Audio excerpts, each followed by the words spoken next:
everybody, and welcome to Lucy's Kitchen. Today I'm going to demonstrate how to make a super smoothie.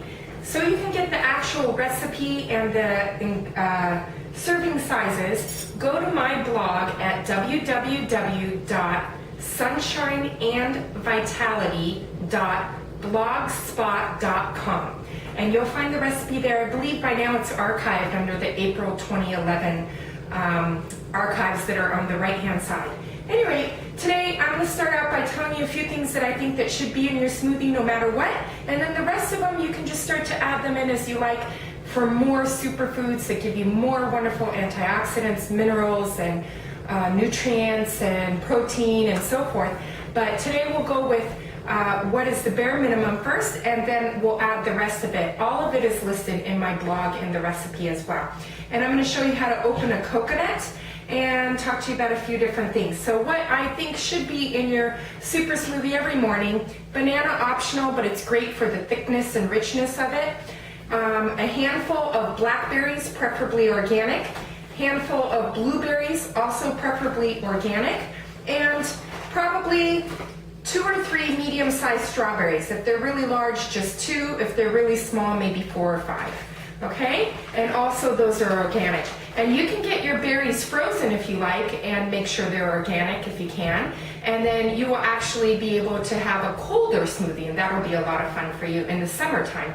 And another variation can be that you add some coconut milk ice cream. Ice cream that is made from coconut milk. You'll find it at probably an organic grocery store like Whole Foods. And I like a chocolate flavored one, and I add that in, and then it makes it nice and soft and ice creamy like, and it's a great smoothie for the summertime. But for every day, bare minimum: banana, strawberries, blueberries, blackberries. I definitely recommend coconut, but that's optional, up to you. If you can't do the coconut or don't want to do the coconut, although this is one of God's wonderful, wonderful superfoods, you can use almond milk as your base for the smoothie, and I like a vanilla or a chocolate flavored almond milk. But if you want to be raw, then do not use the almond milk unless you made it yourself, and go ahead and make sure you have a coconut. So I'm going to start off by showing you how to open a coconut. You're going to use a nice big butcher knife. You're going to see that this is a young coconut, not an old coconut. What's the difference? The old coconuts are the brown, hairy, smaller coconuts. Young coconuts tend to be white and they're larger, and what's great about them is they have more natural coconut milk inside them, that's the liquid inside, and also they have a lot more coconut meat that's very soft, versus the older ones, the brown coconuts, that meat is hard, and so they're very hard to open, those old coconuts. And then when you get them open, you don't get a lot of milk, and the meat is hard to get to because it's very hard, but it is good for shredding coconut if you want to shred on desserts or whatever. But for the purpose of our smoothie, young coconut with lots of milk and lots of fresh soft meat in it. And this guy right here will give you a lot of bang for your buck. You probably get a good 3 or 4 smoothies out of it. And I'm going to show you now how I do it. You see that there's a peak here on it, and so I'm just going to start to follow that peak with my knife and go all the way around it to shave off a little more of the top to make it easier to chop off the top thereafter. So here we go. As I work my way around, you see that it's not that hard with a good butcher knife to do so. I'm almost all the way there. All right. Now that's completely that way. Now there are 2 different ways you can take the top off. You can take the bottom of your butcher knife and start to hit it right here around the center until you get the top to kind of crack, and then you can lift it up this way. I'm a little leery of that because I don't want to point the butcher knife at myself and happen to slip and get myself. So I do it with the coconut facing sideways. If I cut too much of the top off, the liquid will start to come out, so I'll quickly lift it up so I don't lose too much of it. But if I'm doing pretty well, I won't cut the top off, too much off. And then I will just be able to scoop the little part off of the top. I'll show you in a moment. There we go. I did actually chop a little bit off. But if I had it, it would look something like this, where you see the white meat there, and then you would actually take your knife and cut that little bit of the white meat off. so that you open up the hole more, and you can eat it. It's delicious. I'm just gonna cut that little hole open right now. And if you can get the hole to be the size of about a quarter, then you can easily reach in with a spoon as well. And then you can actually work your way with the spoon around the sides of the coconut, and that's how you'll get the meat out. So you're never gonna actually cut your coconut in half or anything like that. That's not necessary. You're just gonna work around the inside with the spoon, and there's a very lovely piece of coconut meat that I'm gonna put into my little thing that I'm gonna make my smoothie with. And we're gonna also pour some of this coconut milk in there as well. I just do it real quick so I don't spill everywhere. Oops, I did anyway. Don't normally. But anyway, put that aside, and then I'll wrap it with plastic wrap. Some people like to pour it out and put the meat separately and scoop all the meat out, but I just wrap up my coconut with plastic wrap like so.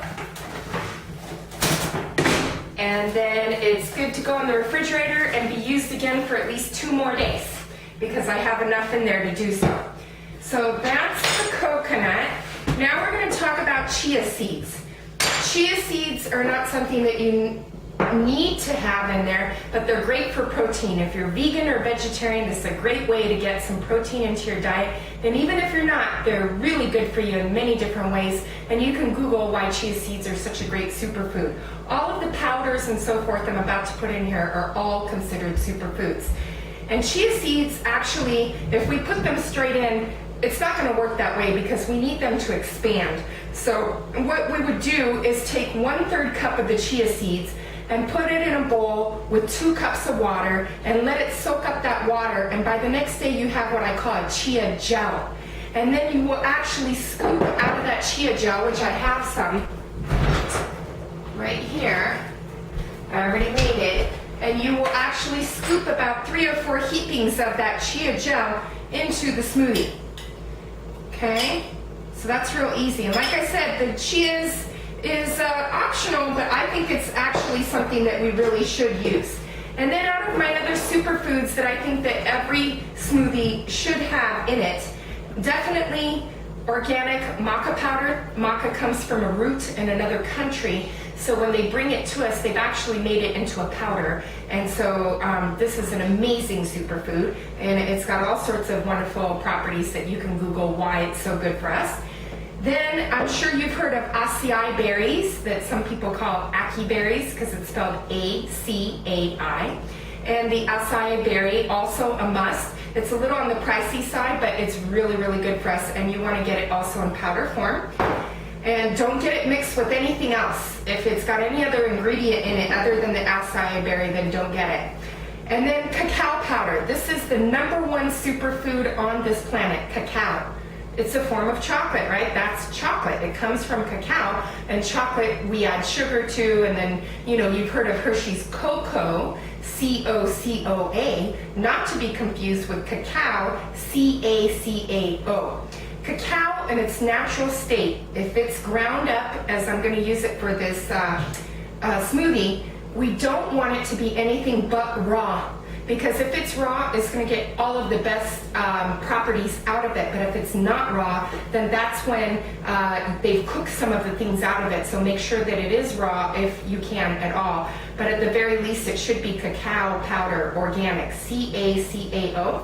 And you should also add organic coconut oil. So we have, of course, the coconut milk, the coconut meat out of our young coconut, and also coconut oil. That's the bare minimum. But I also like to add some bee pollen that you can get at Whole Foods. And I will add always raw honey. If you're getting honey, make sure it's raw. Again, it's in its best state and most healthy for you when it's raw. I also like to add organic molasses. And then I also add some moringa powder and some colostrum powder. And last but not least, Ceylon cinnamon. If you go to your regular store, they actually only sell cassia cinnamon, but nobody will tell us that. That's in the family of cinnamon, but it's not true cinnamon with the best benefits of cinnamon. You will only find true Ceylon cinnamon online. It's spelled C-E-Y-L-O-N. And I'm almost out of time here, so I'm going to reset this timer right now. so that, oh shoot, kitchen timer clear, 2 minutes. Oh, whatever. Why am I having issues with that?